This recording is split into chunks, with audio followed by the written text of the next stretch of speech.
सुप्रभात।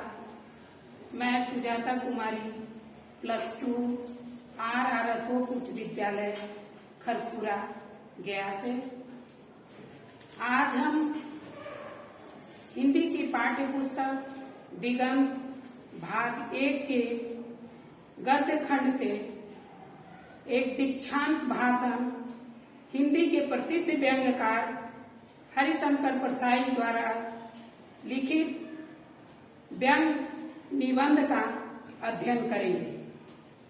पिछली कक्षा में मैं दिगंत भाग 1 के पद्य खंड से पृथ्वी शीर्षक कविता के बारे में बताई थी, लेकिन आज हम लोग हरिशंकर प्रसाद जी के भाषण के साथ यहाँ उपस्थित हुए हैं।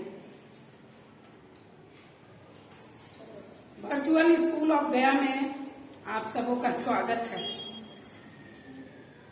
सबसे पहले हम जानेंगे लेखक हरिशंकर प्रसाद जी के जीवनी के बारे में।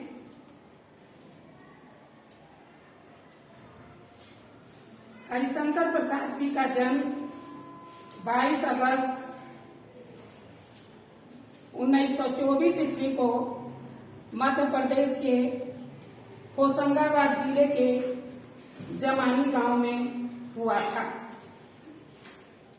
अब इनकी शिक्षा के बारे में भी जानेंगे। इन्होंने एमए हिंदी विषय से नागपुर विश्वविद्यालय नागपुर से शिक्षा प्राप्त की थी। शिक्षक प्रशिक्षण में भी इन्होंने डिप्लोमा की डिग्री ली। स्पेस ट्रेनिंग कॉलेज जबलपुर से इन्होंने शिक्षक के रूप में 2 वर्ष का प्रशिक्षण प्राप्त किया था। अब हम इनकी वृत्ति के बारे में जानेंगे। वृत्ति का मतलब आजीविका होता है। इन्होंने सर्वप्रथम खंडवा से अध्यापन कार्य शुरू किया।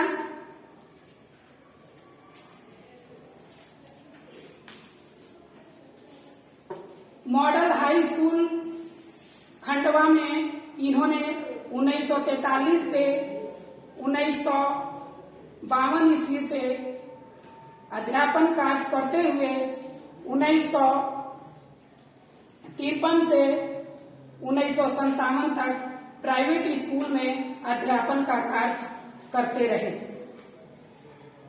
सन 1957 से ये स्वतंत्र लेखन की ओर संलग्न हो गए। अब आगे आप संपादन के बारे में जानेंगे। सन 1956 से 1959 ईस्वी तक वे जबलपुर में वसुधा नामक पत्रिका का संपादन कार्य करते रहे। अब इनके सम्मान के बारे में भी जानेंगे। इनको हरिशंकर परसाई जी की शैक्षणिक उपलब्धियों और इनकी साहित्यिक उपलब्धियों के आधार पर जबलपुर विश्वविद्यालय जबलपुर ने इन्हें डी.लिट की मानद उपाधि से विभूषित किया। साहित्य अकादमी एवं अन्य पुरस्कारों से भी ये पुरस्कृत किए गए।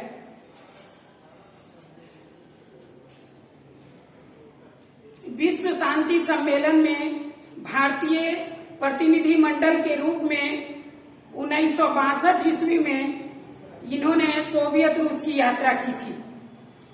इनका निधन 10 अगस्त 1995 ईस्वी को जबलपुर में हो गया।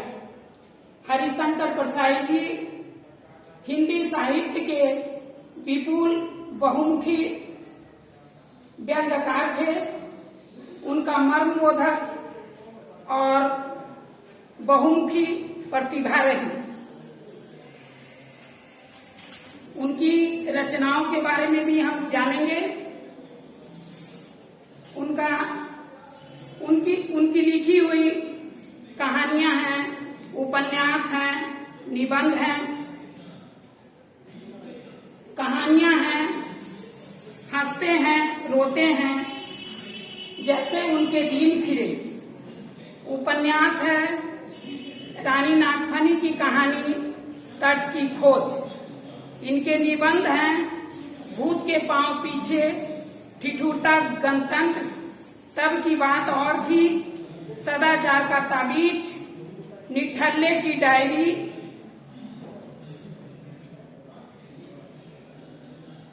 पाखंड का अध्यात्म, वैष्णव की फिसलन आदि अनेक निबंध हैं जो परसाई रचनावली के 6 खंडों में राजकमल प्रकाशन द्वारा प्रकाशित है। इन्होंने अंग्रेजी, उर्दू, मलयालम, मराठी, बंगला आदि अनेक रचनाएं भाषांतरित किए हैं। अपनी रचनाओं को दूसरे भाषा में अनुवाद कर किए हैं। ये हरिशंकर परसाई जी की जीवनी के बारे में हम लोग जाने।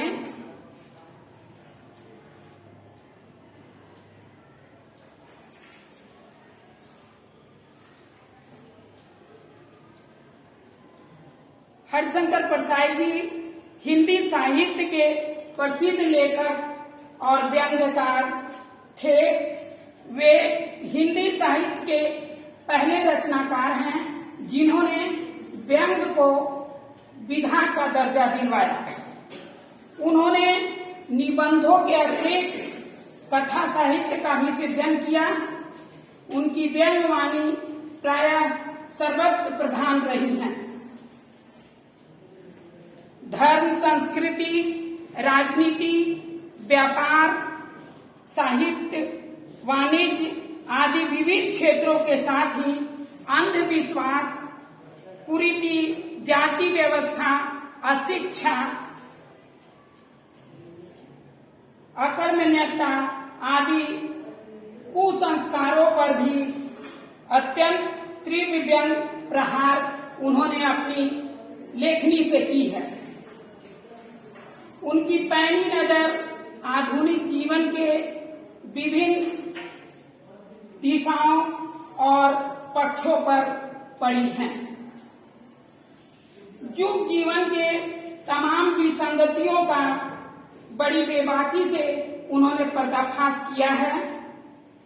उनकी तुलना कबीर से तो कभी प्रेमचंद से की जाती है।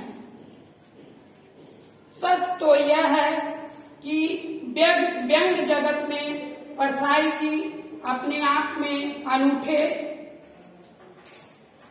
विलक्षण हैं। उनके संबंध में कवि नागार्जुन ने कहा है, रवि की प्रतिमा को नमस्कार, शनि की प्रतिमा को नमस्कार, वक्रोक्ति विशारद महासिद्ध हरि की प्रतिमा को नमस्कार। उनके साहित्य में योगदान के लिए हिंदी साहित्य सदा उनका ऋणी रहेगा।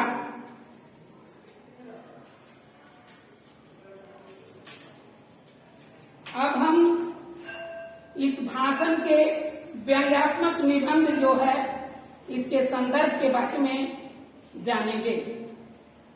प्रस्तुत शीर्षक एक दीक्षांत भाषण हमारी पाठ्य पुस्तक दिगंत भाग 1 से ली गई हैं।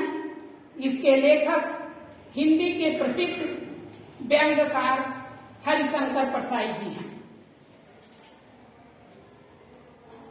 अब हम इसके प्रसंग के बारे में भी जानेंगे।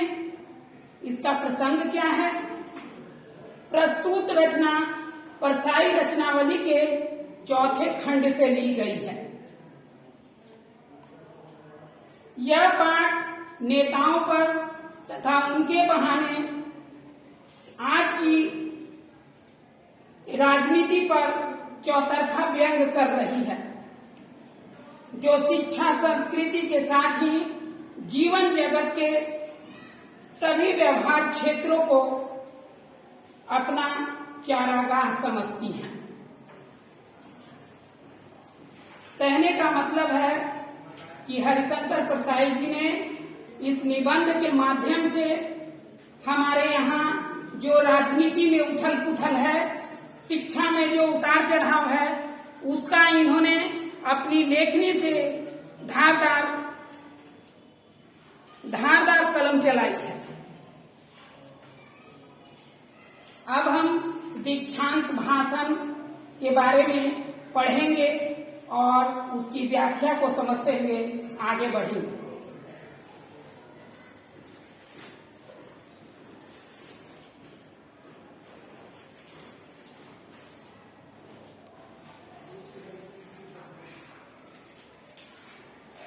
सबसे पहले हम जानेंगे कि एक दीक्षांत समारोह, तो आप लोग को तो पता नहीं होगा कि दीक्षांत का मतलब क्या होता है। सबसे पहले तो दीक्षांत जानना है कि दीक्षांत का मतलब क्या होता है। तो दीक्षांत का मतलब होता है कि पढ़ाई की समाप्ति के बाद, दीक्षा का अंत, पढ़ाई की समाप्ति के बाद जब विश्वविद्यालयों में बच्चों को सम्मानित करने के लिए, उन्हें प्रमाण पत्र देने के लिए एक समारोह का आयोजन करके अनुभवी लोगों को, नेताजी लोगों को बुलाकर सम्मानित किया जाता है, रंगारंग कार्यक्रम किए जाते हैं। वैसा ही एक समारोह का आयोजन हुआ जिसमें लेखक हरिशंकर प्रसाई जी भी पहुंचे। उन्होंने भी अपनी एक कुर्सी खींची और एक कोने में जाके बैठ गए और वहां माननीय नेताजी का आगमन होता है और वे जो भाषण देते हैं, उसी भाषण को इन्होंने दीक्षांत समारोह भाषण के नाम से एक व्यंग्यात्मक निबंध लिखी। इसमें व्यंग्यात्मक शैली में पूरी बात को इन्होंने रखा है। अब आप जानेंगे कि व्यंग क्या होता है, ये भी पूछ सकती हैं कि व्यंग क्या होता है। तो व्यंग जो होता है उपहास होता है, एक मजाक होता है, और इसी क्रम में आलोचना भी उससे जुड़ा हुआ रहता है कि किसी को हम कोई बात सीधे न बोल के उसको उपहास के माध्यम से बोलते हैं, एक मजाक के माध्यम से बोलते हैं। तो इस निबंध में हरिशंकर प्रसाई जी ने भी अपनी व्यंग्यात्मक शैली में इस निबंध को लिखा है। विश्वविद्यालय के दीक्षांत समारोह का मौसम चल रहा है। विश्वविद्यालय में दीक्षांत समारोह का आयोजन हुआ।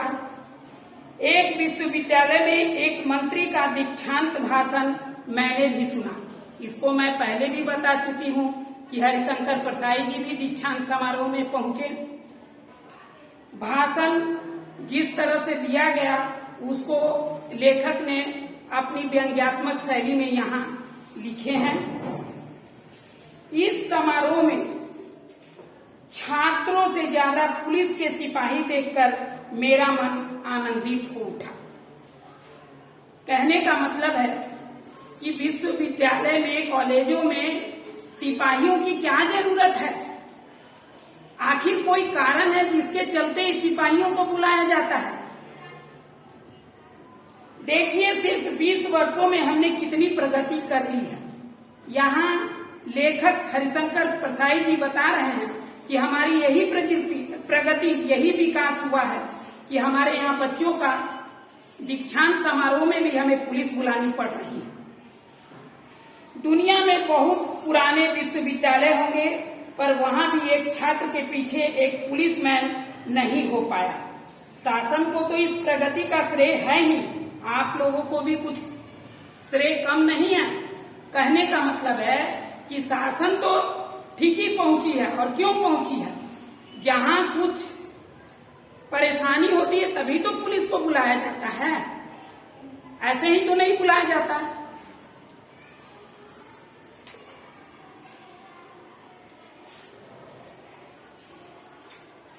उनके बुलाए जाने के पीछे उनकी योग्यता नहीं, बल्कि अनुदान रुकवाए जाने का डर रहा है। क्यों बुलाया गया है नेताजी को? नेताजी को बुलाया गया है और नेताजी खुद भी कह रहे हैं कि मैं कोई ज्ञानी पंडित नहीं हूं। अगर आप लोग मुझे यहाँ नहीं बुलाते तो मैं क्या करता? जो विश्वविद्यालय का अनुदान आता है उसको मैं रुकवा देता है। स्पष्ट रूप से आ रहा है। तो यहाँ हमारे देश में जो राजनीति की व्यवस्था है उस पर लेखक व्यंग्यकार हरिशंकर परसाई जी ने अब तीव्र प्रहार किया है। मंत्री महोदय के भाषण से आज के नेताओं की असलियत उजागर होती है। मंत्री महोदय जो हैं, जो भाषण दे रहे हैं, तो उस पर कह रहे हैं यहाँ लेखक कि आज के मंत्रियों की जो स्थिति है उसके बारे में सामने स्पष्ट होता है। उन्होंने विद्यार्थियों को संबोधित कर जो हम अभी आपको बताएं कि पुलिस बुलानी पड़ी है, उसी बात का यहाँ जिक्र है। आखिर क्यों पुलिस बुलानी पड़ रही है? क्योंकि हमारे यहाँ के जो बच्चे हैं वो अराजक हो गए हैं, उनको पढ़ने लिखने में मन नहीं लग रहा है। वो अब छोटी छोटी बातों पर लड़ाई झगड़ा शुरू कर देते हैं। तो वैसी स्थिति में तो बुलाना ही ना पड़ेगा।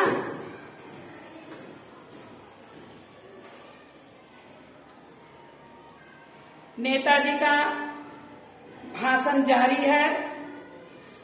इस बात को लेकर समाज और सरकार की जो तारीफ की गई है, भला वह कौन होगा जो सोचने पर मजबूर ना होगा। जो हमारे यहाँ की स्थिति है उस पर तो प्रत्येक आदमी को सोचना पड़ेगा कि आखिर इस तरह से जो हो रहा है इसको कैसे खत्म किया जाए, कैसे हटाया जाए। नेताजी भाषण दिए जा रहे हैं। उनके भाषण में न पूर्ण विराम है न अर्ध विराम है। वो सीधे बोले जा रहे हैं। इसकी कोई जरूरत ही नहीं है। कहीं रुकना भी तो होता है। तो वो रुक नहीं रहे हैं, वो स्पष्ट रूप में बोले चले जा रहे हैं। ठीक है ना? वह एक ही बार पूर्ण विराम लेंगे। जब पूरी भाषण को खत्म कर लेंगे तभी वो पूर्ण विराम की मुद्रा में आएंगे नेताजी। बीच बीच में नेताजी का भाषण हो रहा है। दर्शक दीर्घा से कुछ बच्चे जो हैं हूटिंग शुरू कर दिए हैं। हूटिंग का मतलब क्या होता है कि जैसे कोई सभा स्थल पर समारोह चल रहा है तो बीच में बहिष्कार कर देना, सीटी बजाना, जोर जोर से बोलना, तो इसको हूटिंग कहते हैं। ठीक है? तो यहाँ कह रहे हैं कि उस भाषण में बीच बीच में बच्चे जो हैं अवरोध पैदा कर रहे हैं। पर भाषण के भूखे मंत्री, यहाँ कवि ये लेखक हरिशंकर परसाई जी कहते हैं कि भाषण के भूखे मंत्री को कोई परवाह नहीं है। उनको माइक मिल गया है और वो बोले जा रहे हैं।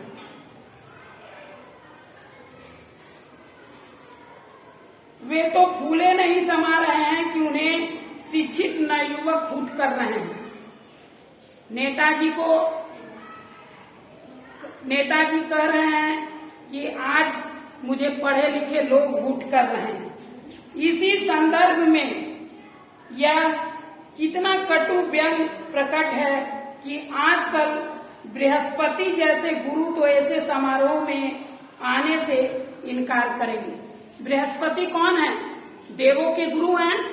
तो यहाँ एक कटु आलोचना किया गया है कि जो ज्ञानी होते हैं, जो पढ़े लिखे होते हैं, वो कम बोलते हैं और हल्ला गुल्ला जहाँ होता है वहां पे पहुंचते नहीं हैं। वो शांत वातावरण में जाना चाहते हैं। तो यहाँ लेखक ने अपनी कलम से इस बात को रखा है कि वैसे गुरु, बृहस्पति के तरह गुरु जो है वो समारोह में नहीं आना चाहते हैं। तो उनके कहने का मतलब हुआ कि हमारे यहाँ के नेता पढ़े लिखे नहीं हैं, हमारे यहाँ के नेता अनपढ़ हैं। ये उन्होंने व्यंग्यात्मक ढंग से इसको रखा है। जबकि मंत्री जैसे धन मत और मूर्खता के आत्मविश्वासी संघर्ष तैयार होते हैं। तुरंत मंत्री जी को आमंत्रित किया गया, तुरंत ही पहुंच गए कि हमको वहां जाना है दीक्षांत समारोह में। भाषण क्रम में जब भाषण हो रहा है उसी के बीच में कंकड़ भी फेंक रहे हैं लोग बाधा पहुंचाने के लिए। होता है ना हुटिंग, पत्थर फेंकते हैं, चप्पल फेंकते हैं, तो यहाँ कंकड़ फेंका जा रहा है, पत्थर फेंका जा रहा है। और मंत्री द्वारा अंडे फेंके जाने की बात से देश की आर्थिक स्थिति पर प्रकाश डाला गया है। बच्चे यहाँ कंकड़ फेंक रहे हैं तो मंत्री जी कहते हैं कि तुम लोग तो यहाँ पत्थले फेंक रहे हो, विदेश में अंडे फेंके जाते हैं, वहां अंडे फेंक कर विरोध जताया जाता है, तो यहाँ हमारे देश की आर्थिक व्यवस्था पर प्रहार किए हैं।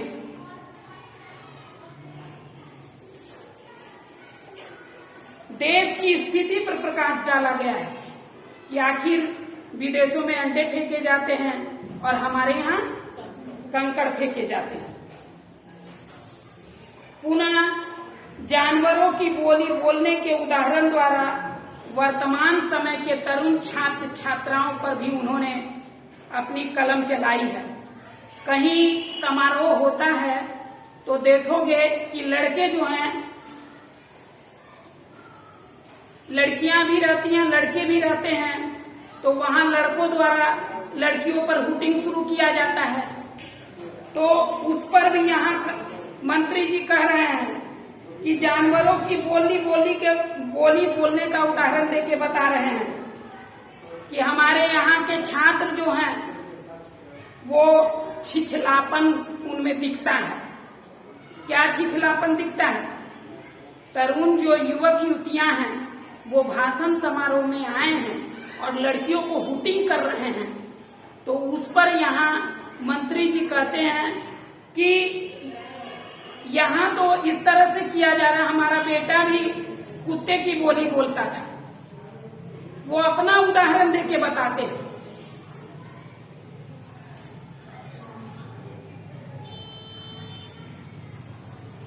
आगे मंत्री महोदय प्रबोधन की मुद्रा में आते हैं और युवकों को देश की आशाएं बताते हैं कि कहीं भी भाषण समारोह होता है तो नेताजी लोग क्या कहते हैं, आप लोग देश के कर्णधार हैं, कहते हैं ना।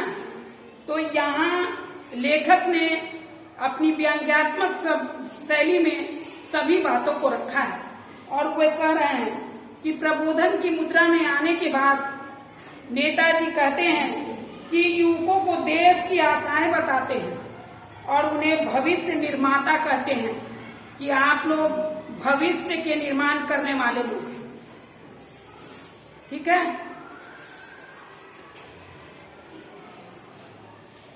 क्योंकि अभी तो उनके जैसे लोग बिगाड़ने का ही काम कर रहे हैं। नेताजी कहते हैं कि हम लोग जैसे लोग जो है नहीं बिगाड़ेंगे, तो आप लोग जब आइएगा राजनीति में तो संभाले, आप ही लोग को संभालना है। तो पहले हम ही लोग बिगाड़ने का काम कर रहे हैं। इसी संदर्भ में युवक द्वारा समय असमय चलाए जाने वाले आंदोलनों का जिक्र है। छोटी छोटी बातों पे बच्चों को उकसाकर आंदोलन करवाया जाता है। लड़के नासमझ होते हैं, तुरंत उतारू हो जाते हैं, जिसके पीछे क्षुद्र स्वार्थों का प्राबल्य होता है, लालच होता है। थोड़ी थोड़ी लालच में पड़ के वे क्या करते हैं, आंदोलन करना शुरू कर देते हैं। कोई बड़ा उद्देश्य या विचार नहीं है। मंत्री संदेश स्वरूप सत्य की अनूठी व्याख्या पेश करते हुए यहाँ तक कहते हैं कि यदि आपको सत्य डिग्री लेना है तो उसके लिए आप नकल पेपर आउट से अध्यापक से मारपीट तक बखूबी करें।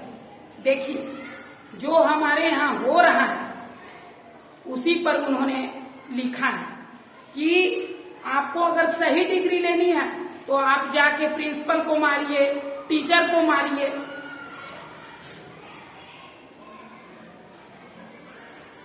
पेपर आउट कीजिए। वर्तमान शिक्षा पद्धति की कैसी सीधी सच्ची तस्वीर है ये। आज जो लेखक के द्वारा लिखा गया है वही तस्वीर आज हमारे सामने खड़ी है। तो उन्होंने शिक्षा जगत को और राजनीति को दोनों ओर से खींचा है। बाद में मंत्री छात्रों से राजनीति में भाग न लेने की बात करते हैं कि तुम लोग राजनीति में भाग नहीं लेना। क्यों नहीं लेना? अपील करते हैं ताकि उनकी गंदी राजनीति खूब चलती रहे। किनकी गंदी राजनीति? उन नेताओं की गंदी राजनीति के बारे में यहाँ लेखक कह रहे हैं कि आप लोग ईमानदार बनिए, आप लोग ईमानदार बनिए, आप लोग गंदी राजनीति के चक्कर में मत पड़िए, लेखक का कहना है। साथ ही यहाँ पर ऐसे समारोह में डॉक्टरेट जैसे उपाधियों को खुशामद स्वरूप प्रदान किए जाने की बात कितनी बड़ी विडंबना को किस तलखी से उजागर करती है। डॉक्टरेट की डिग्री बिना पढ़े मिल गया, ये कैसी डिग्री है? आप कॉलेज नहीं गए, आपको डिग्री मिल गई, ये कैसे हुआ? बिना परीक्षा दिए आप कैसे पास कर गए? इस पर लेखक ने अपनी लेखनी को चलाई है व्यंग्यात्मक लहजे में।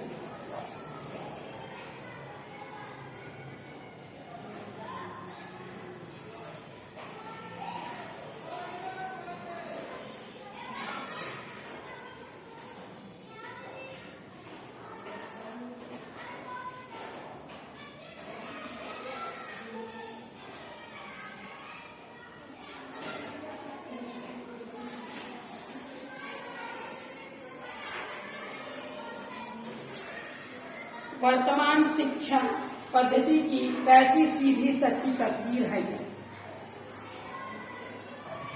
बाद में मंत्री छात्रों से राजनीति में भाग न लेने की बात करते हैं।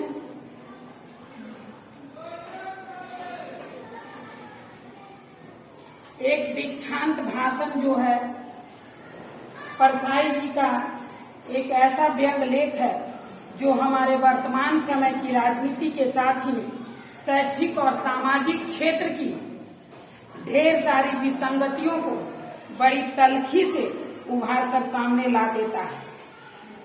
सच्चाई जो है उसको लेके आता है ऊपर। उसको यहाँ लेखक हरिशंकर परसाई जी ने बड़े व्यंग्यात्मक लहजे में पूरी व्यंग्यात्मक भाषण को रखे हैं। कुछ पंक्तियां इसमें की जो हैं उसको आप लोग देखिएगा। उनकी जो कुछ पंक्तियां हैं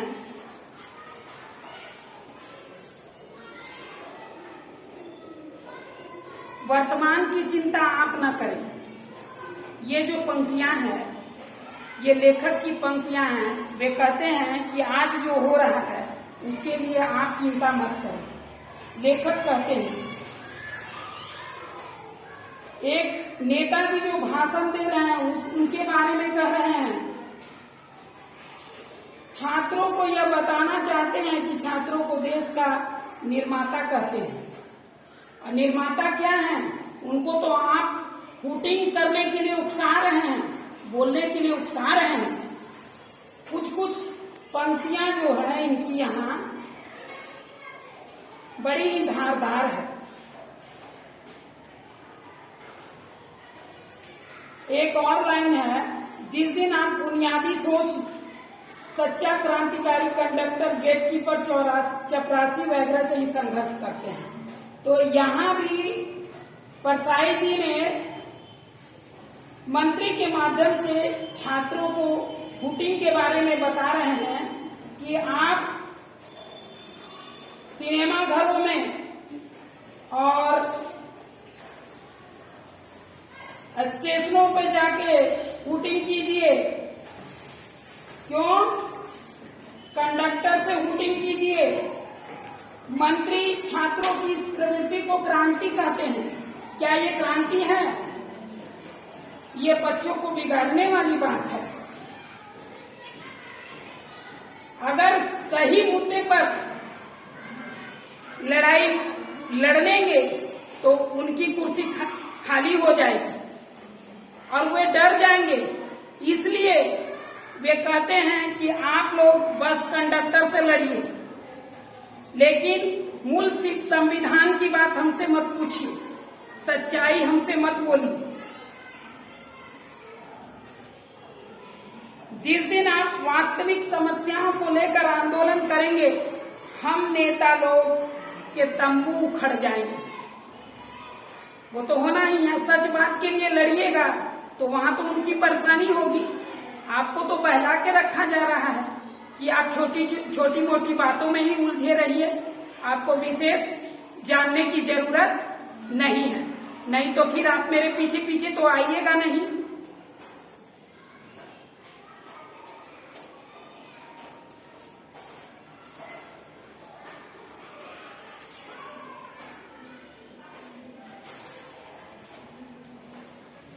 एक और पंक्तियां हैं। मेरी इच्छा है कि आप देश के कर्णधार की बात को यहाँ बताते हैं। तो मंत्री के माध्यम से देश के युवाओं को बताना चाहते हैं कि आप सच्चे सपूत हैं। कैसे सच्चे सपूत हैं? इन कपूत नेताओं को पुत्र की भूमिका निभानी पड़ेगी और ये कभी सपूत नहीं बन सकते हैं। अगर आप अभी से सपूत बनिएगा तभी तो देश को संभालिएगा। इसी तरह यदि देश आप पर भरोसा नहीं करेगा तो इन नालायक नेताओं पर भरोसा करनी पड़ेगी। खुद को ही नालायक कर रहे हैं और यह देश के लिए हितकर नहीं होगा, क्योंकि आज ये देश को गर्त की ओर ले जा रहे हैं।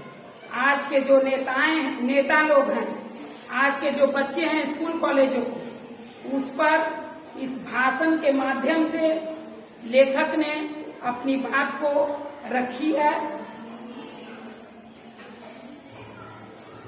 इसमें से कुछ वस्तुनिष्ठ प्रश्न बनते हैं। इसे आप देखिएगा। एक दीक्षांत भाषण किनकी रचना है? तो यहाँ आपको क्या लिखना होगा? हरिशंकर परसाई जी की रचना है। ठीक है। एक दीक्षांत भाषण कैसी रचना है? तो व्यंग्यात्मक रचना है। ठिठुरता हुआ गणतंत्र किसकी रचना है?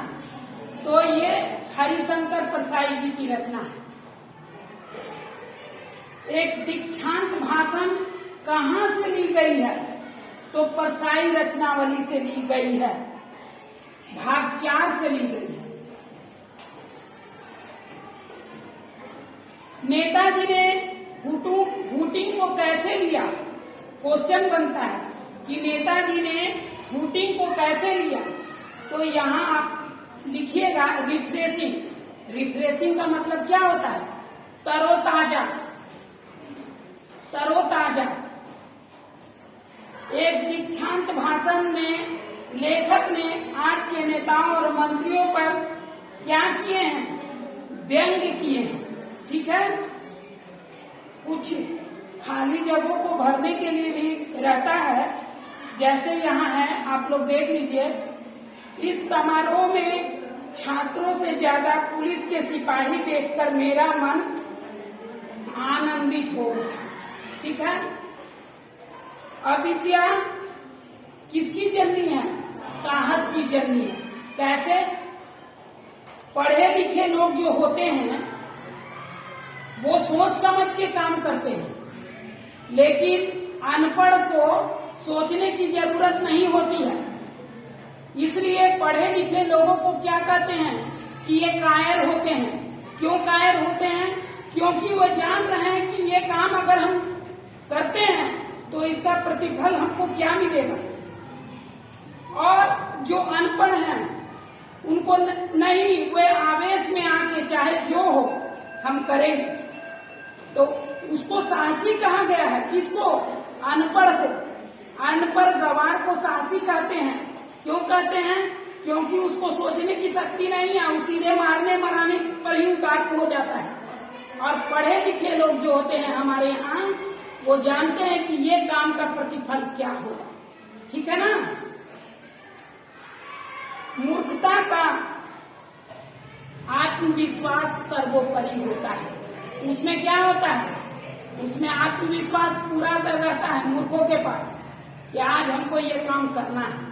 और यहाँ लेखक व्यंग्यात्मक तरीके से कहते हैं कि ज्ञानी लोगों के पास आत्मविश्वास की कमी होती है। कुछ अति लघुत्तरीय प्रश्न भी हो सकते हैं। दीक्षांत समारोह में छात्र से ज्यादा सिपाही की उपस्थिति में निहित व्यंग्य क्या है? तो यहाँ आप क्या लिखिएगा? देखिए कि छात्र जो है अराजक हो गए। अब उनको शांति नहीं महसूस होता है। थोड़ी समस्याएं तुरंत लड़ने लड़ाने पर उतारू हो जाते हैं और उनसे जुड़े किसी भी कार्यक्रम को शांतिपूर्वक संपन्न करने के लिए पुलिस बल को बुलाना ही पड़ता है। लड़ाई झगड़ा होगा तो पुलिस को बुलाना ही पड़ेगा। शासन और छात्रों के रवैये से भविष्य में क्या परिणाम निकलने की संभावना है? शासन विधि व्यवस्था के लिए बल प्रयोग करता है और किसी पुलिस अधिकारी को पुलिस बल की सहायता से विश्वविद्यालय चलाने के लिए पुलिस के अधिकारी को कुलपति बना दिया जाएगा। इस तरह से इसका उत्तर बनता है। उतने छात्रों को संभालने के लिए कोई पुलिस के कुलपति बनेंगे तभी तो संभलेगा यूनिवर्सिटी, विश्वविद्यालय। मंत्री को दीक्षांत भाषण के लिए क्यों बुलाया गया? क्वेश्चन बनता है। अगर मंत्री जी को दीक्षांत भाषण में नहीं बुलाया जाता तो क्या होता? अनुदान रुकवा दिया जाता, बच्चों का भविष्य अधर में पड़ जाता। मंत्री जी के बुलाने का क्या कारण है कि अनुदान विश्वविद्यालय को मिलता रहे। ज्ञानी को कायर और मूर्ख को साहसी क्यों कहा गया है? क्यों कहा गया है? अभी हम इस बात को बताएं कि ज्ञानी अपनी बुद्धि तर्क से जानते हैं कि ये काम अगर कर रहे हैं तो इसका प्रतिफल क्या होगा, लेकिन अज्ञानी को नहीं पता है। वो सीधे जानता है कि बस मरे या मरा। और इसीलिए लेखक व्यंग्यात्मक लहजे में उसको कहते हैं कि वो लोग बड़े आत्मविश्वासी होते हैं। मंत्री के अनुसार नेता लोग क्या कर रहे हैं? तो मंत्री के अनुसार नेता लोग देश को बिगाड़ रहे हैं। ये इसका आंसर बन रहा है। उसे गर्त में ले जा रहे हैं। गर्त का मतलब खाई। गर्त का मतलब खाई में ले जा रहे हैं क्योंकि वे अयोग्य और बेईमान हैं। मंत्री बनने के लिए कोई डिग्री की आवश्यकता होती है क्या? हमारे संविधान में एक अनपढ़ भी जाके वहां नॉमिनेशन करवा लेंगे मुखिया जी के चुनाव में। तो इसी पर ये तलखी लेखक करते हैं।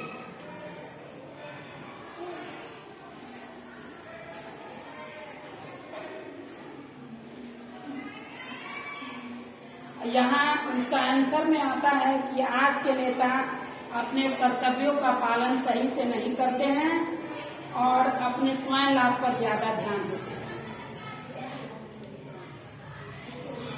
एक दीक्षांत भाषण नामक पाठ किसकी रचना है? तो ये हरिशंकर परसाई जी की रचना है। किस विधा है, कौन सी विधा है? तो यह व्यंग्यात्मक विधा है। और सबसे पहले यही लेखक हुए जिन्होंने व्यंग को विधा का दर्जा दिलवाए हैं, हरिशंकर परसाई जी।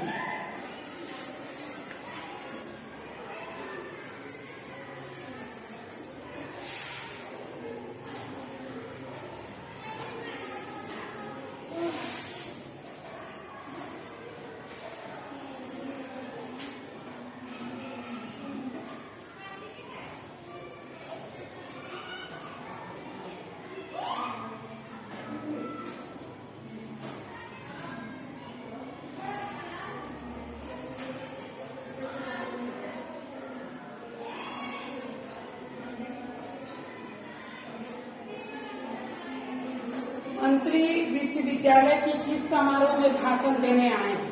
ये प्रश्न है। तो दीक्षांत समारोह, और दीक्षांत का मतलब आप लोग को बताया गया। मंत्री की दृष्टि से युवक क्या है? मंत्री की दृष्टि से युवक क्रांतिकारी है। छोटी छोटी बातों पे जाके वो कंडक्टर, बस कंडक्टर से लड़ ले तो वो क्रांतिकारी होगा। मंत्री जी अपने संदेश में छात्रों को किस काम में भाग लेने से मना करते हैं? राजनीति में आने के लिए नहीं कहते हैं, कहते हैं कि आप लोग भविष्य के निर्माता हैं, आप लोग राजनीति में ना आए। कुछ पंक्तियां जो हैं सप्रसंग व्याख्या से भी रहेगा, तो उन पंक्तियों को आप लोग ध्यानपूर्वक पढ़िएगा और पढ़ के उसका आप व्याख्या कीजिएगा, ठीक है। और कुछ विस्तृत प्रश्न भी हैं, विस्तृत प्रश्नों को भी आप लोग ध्यानपूर्वक देखते हुए आगे बनाने की कोशिश कीजिएगा। और जितनी भी दिगंत भाग में काव्य खंड या पद खंड में लेखक हैं, कवि हैं, सबका नाम सही सही आप लोग स्मरण रखिएगा, क्योंकि उससे भी प्रश्न आते हैं। और व्याख्या वाले जो प्रश्न है, जब तक आप पूरी निबंध को ढंग से नहीं पढ़िएगा तो उसका आप उत्तर नहीं दे पाएंगे। इन्हीं शब्दों के साथ आज का पाठ समाप्त करती हूँ। धन्यवाद।